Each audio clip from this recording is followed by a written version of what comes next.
Okay, so there's a question I get asked a lot, and how do you do fourth dilution when it comes to homeopathic remedies? So I've got belladonna here because this is something we use a lot. And say you needed it to work a little bit deeper. So what that means, I'm going to put 2 or 3 pellets into this jar of water. So you've got your water right there. Put your pellets in there. And you're going to shake it till they dissolve.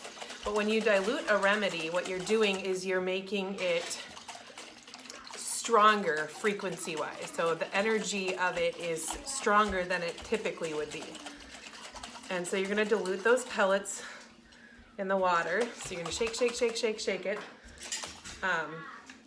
until they dilute. And you're just filling your jar. It can be a smaller jar, but you want to fill it halfway full with water. And you want to use a spring water, not distilled. Distilled doesn't have any energy left in it. So like a spring water has energy in it, so to speak. Okay, so now that they're dissolved, what I'm going to do with this jar is I'm actually going to dump most of it out till I have just this little bit left. And I'm going to fill it back up.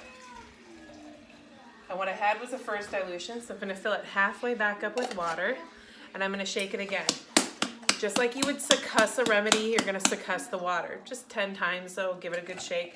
Again, this is second dilution, and I'm going to dump most of that out until there's just about a teaspoon or tablespoonish left in there, in the little corner. And I'm going to fill it up again, halfway full with water.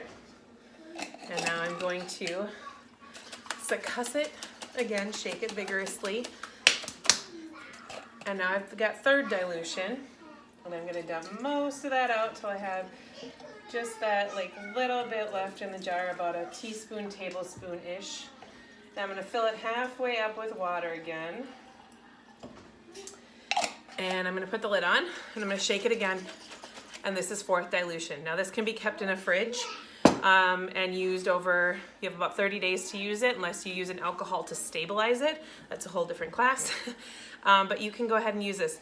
And a dose can be a teaspoon or tablespoon. Anytime this remedy touches under the mucous membrane in your mouth, it's giving that signal to the brain to do what the remedy is meant to do. So it doesn't really matter the size. You just want to get a dose of this remedy in. And what it's doing is, if you had, so the best way I have to describe it is when I was giving my husband remedies to clear up some of his seasonal allergy stuff, I gave him thuya, and it started making his eyes water. So what I was able to do with that thuya was I was able to do it to the fourth dilution, and instead of causing an aggravation, it was able to clear it out and make it go quicker, like through him, like clear up the issue at hand. So if a remedy seems like it's working, you can do you just keep doing it. And if it feels like it either stopped working or it just needs a little bit more, you can do fourth dilution, so it works a little bit deeper in the body and helps to bring it full circle and get rid of or expel the issue.